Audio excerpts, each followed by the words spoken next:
what led to this journey for you for Generation Iron? Well, for me, I got intrigued by the sport of bodybuilding, especially the professional side of bodybuilding. I think like most people, kind of like I didn't know too much about it, and I was intrigued by it because obviously, like most people, I go to the gym once in a while, and I think fitness is huge. But when it comes to the professional side of bodybuilding, I think all of us are kind of just not familiar with the sport, and there's a lot of, I would say, misconceptions about it. It's somewhat, I would say, controversial at times. I think some people just don't get it in general, so I wanted to explore it, and that led to eventually me making a film about it. Well, there was, when Pumping Iron came out decades ago, that cast a really bright spotlight on bodybuilding, and I'm sure it kind of colored the perception of it out in the public, but in the decades that have followed the release of that movie, how has that perception of bodybuilding changed, do you think? Well, Pumping Iron, it started, first of all, that movie was so monumental because it was a great film, but also because it really sparked a revolution in fitness world. It really started fitness, if you think about it, and brought it to the masses. After that film, you can always track kind of like what changed, how Hollywood changed, and how, if you look at the action films, or if you look at kind of how people started looking at the lead characters and their physiques changed. It became obviously, it became important to be in shape in general. But over the years, like you mentioned, professional bodybuilding, when it comes to, the guys that are pros, I think some people might think that their physiques are extreme, and they're not just, regular fitness bodies, but they really kind of go beyond and above what most people consider kind of appealing. You know what I mean? So, and that's really the big debate. What's too big? What's too kind of like what kind of muscles are more attractive and what kind of not? So that's a big debate that's happening, I think, in the sport right now. Well, and there's also, it's stated at the beginning of your film, which Mickey Rourke narrates, that there's this perception among a lot of people that these are freaks. I mean, they don't quite understand the point of this sport, I guess. But what did you find in terms of the motivation amongst these athletes?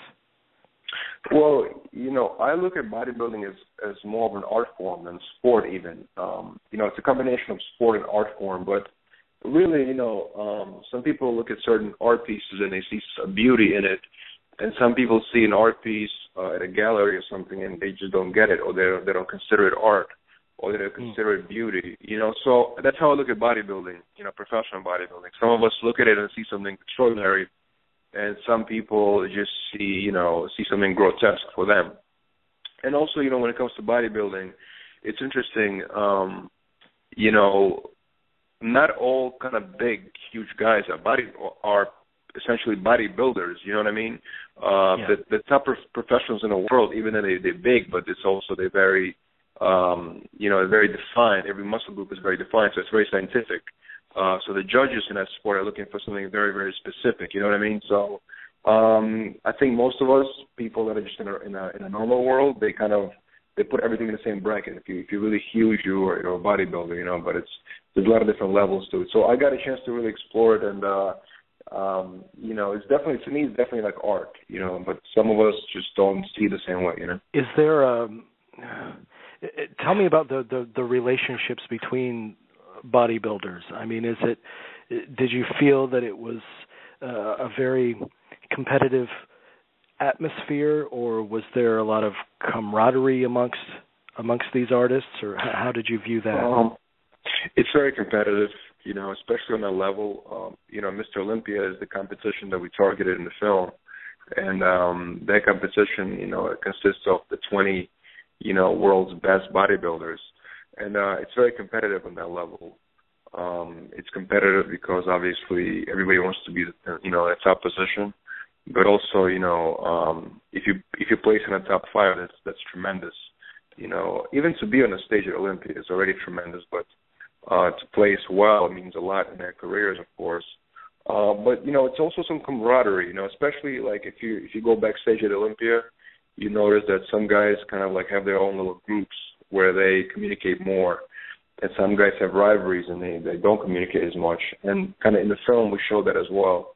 We show their competitive nature. It's very interesting to see that. And that was actually, I was more interested in seeing that on many levels, the human aspect, because it was really dynamic, and you can really kind of see the difference between them in their characters, and it was really, I think for the viewers it's fun to see that as well. Is there I would imagine that people like Schwarzenegger and Ferrigno are idols to a lot of the modern competitors, but how do they see their future? Because when I think of other people that involve themselves in competitions that involve physical agility and fitness, there's kind of a limited time when they can have a career. Do they see this as a lifelong journey, or is there a time when they kind of stop participating in the activity?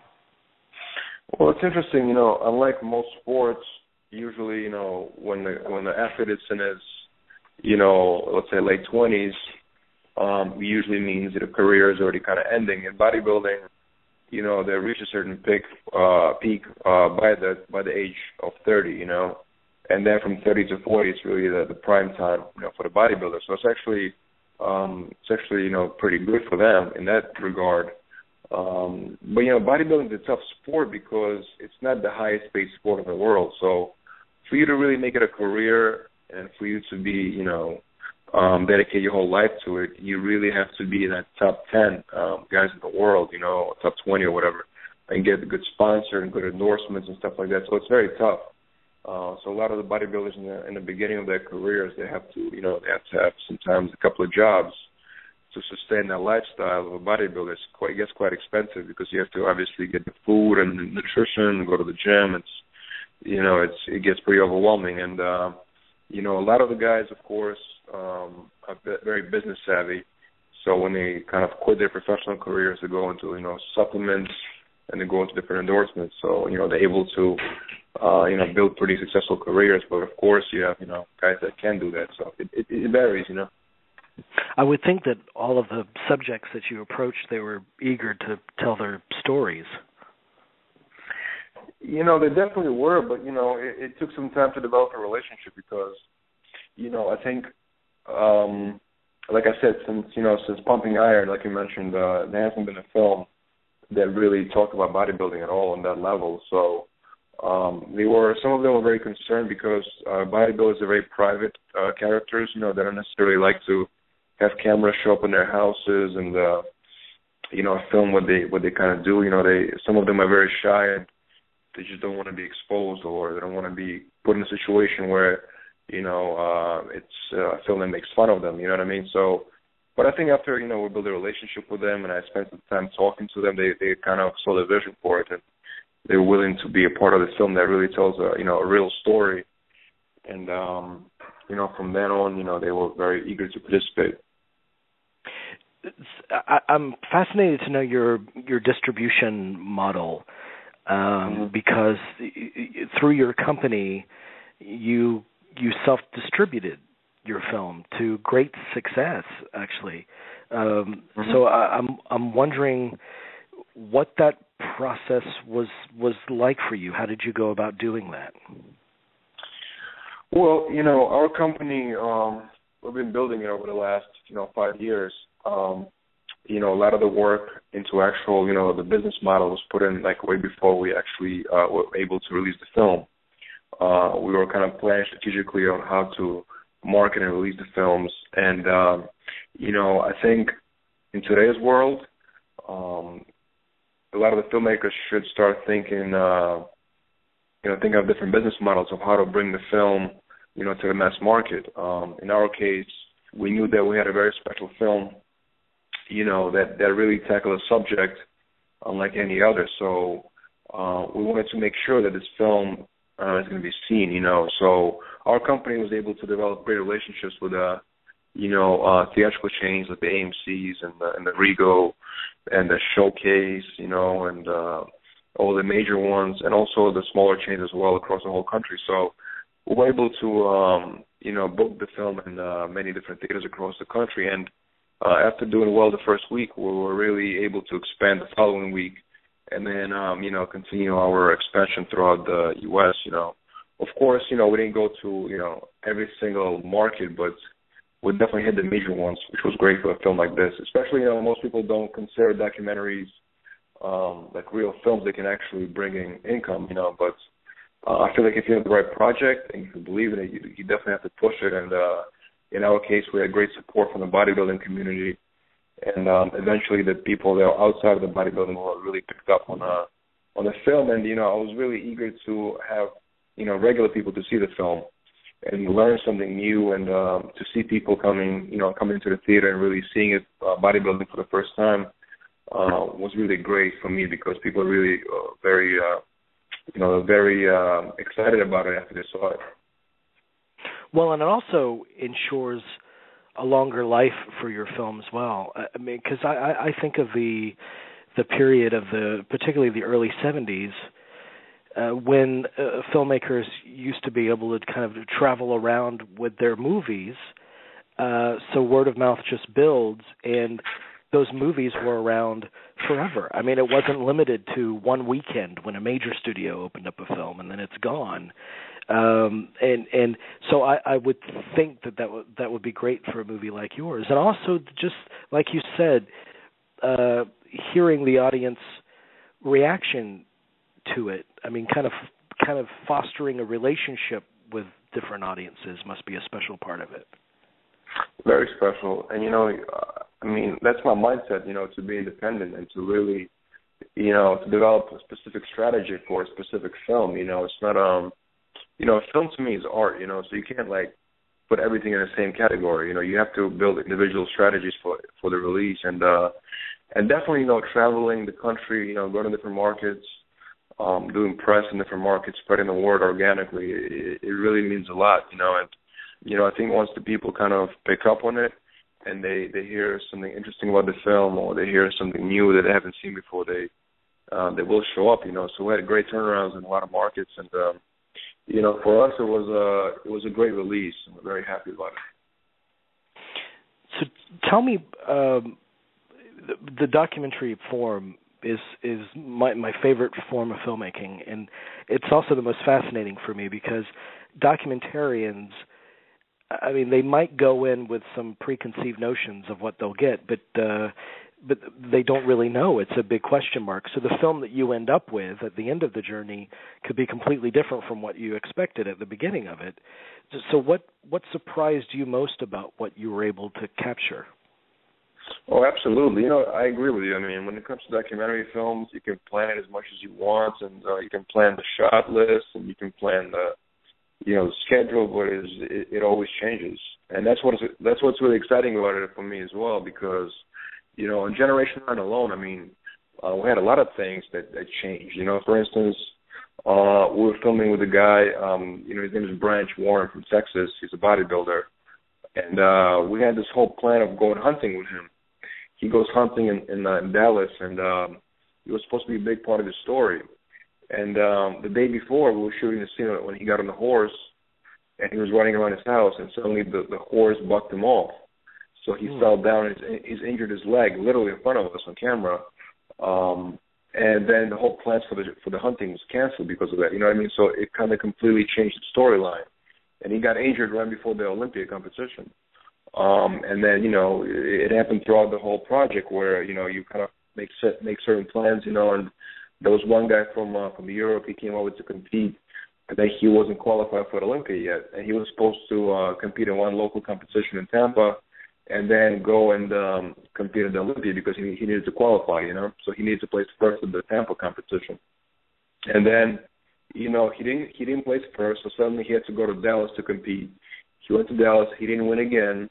So it's like, well, what's going on here? Because he was supposed to be the favorite one to actually do well in the Olympia, but he couldn't even qualify for it. So then he had to travel to another city to get qualified. So every single thing we planned, it was somehow altered a little bit, So, and that's, to me, that's what makes it that's what really gives it the most excitement, And in my opinion, documentaries, if they're interesting and there's a different story there, then it can definitely compete with the regular feature films. There's no doubt about it.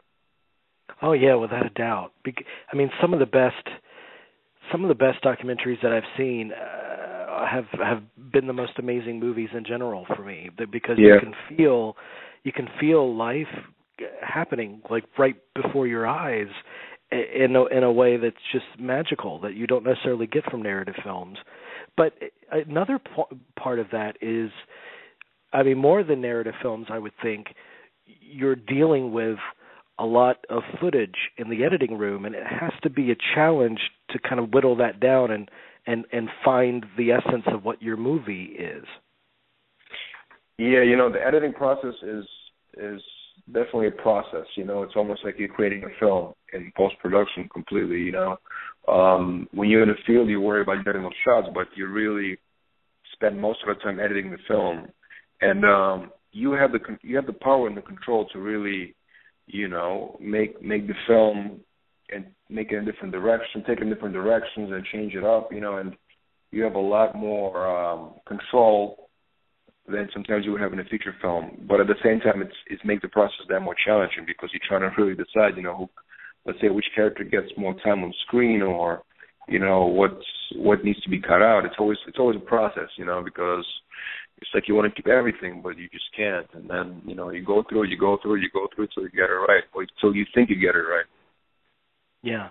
And another part of that process that I would think would be completely nerve-wracking would be to show it to the subjects in your movie, because, I mean, you want it to be something that they're proud to be a part of. Was that a real nerve-wracker for you to show it to them for the first time? Absolutely, because I've dealt with quite a few films and documentary before, and it's always, because when you see yourself on a screen, it's like you imagine one thing, or you kind of, it's almost like you can never 100% please the subject, because they see a certain image of themselves, right? They want to see themselves in a certain light, and here you are making a film that's, sometimes it's very real, and they don't necessarily want to see the real image, and I totally understand. So, in this case, I'll be honest with you, I mostly got positive response from subjects, and it was a little nerve-wracking, of course, but, I think they saw the bigger vision, which is, of course, that this film is the follow-up to Pumping Iron, which is monumental in itself, because, like we mentioned, it's been over 30 years since that movie came out, and I think they understood that in the long run, this film would be monumental for bodybuilding in general. Even though, in the film we talk about the good and the bad, so you kind of have to, if you want to make an honest film. But I think they still understood that the fact that this movie is going to be something special for bodybuilding for years to come, and I think that's what made it easier, for them to kind of accept it, Well, are you continuing? I know you have a director's cut that's going to be released in April. I believe April 4th it'll be out. So just a week or so from now. And are you continuing to play in expand in theaters at the same time? We ended our main theatrical, obviously theatrical run. However, we do have a lot of special screenings. We just got back from Ohio, a few weeks ago, and in Ohio there was a big, it's called Arnold Classic, which is a pretty big competition. Arnold Schwarzenegger organizes it every year, and it's a big expo and a competition. And the film played there for a week. And then we have also a couple of screenings coming up. One in Puerto Rico in April.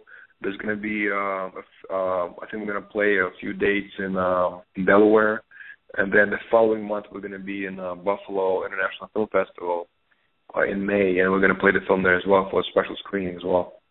Oh, wow. So our audience can read all about that at GenerationIronOfficial.com. That's your website. Tell me about the other films that you've got cooking, because I think I read that you have a horror sci-fi movie coming up. Yes, we finished a film called Catskill Park. It's a horror film with a sci-fi twist. It's also a thriller. We finally finished post-production on it, so it's going to be coming out later in the year. It's a film that focuses on four friends. They go hiking up in the Catskill region, upstate New York, and then they wake up in the middle of the night and they see basically an anomaly in the middle of the woods, and it takes them on a journey from there. And then we also working on a couple of other documentaries and feature films as well right now. So it's a very busy year for us. And to be honest, really, it started getting really busy last year, and it's been a continuous journey from there.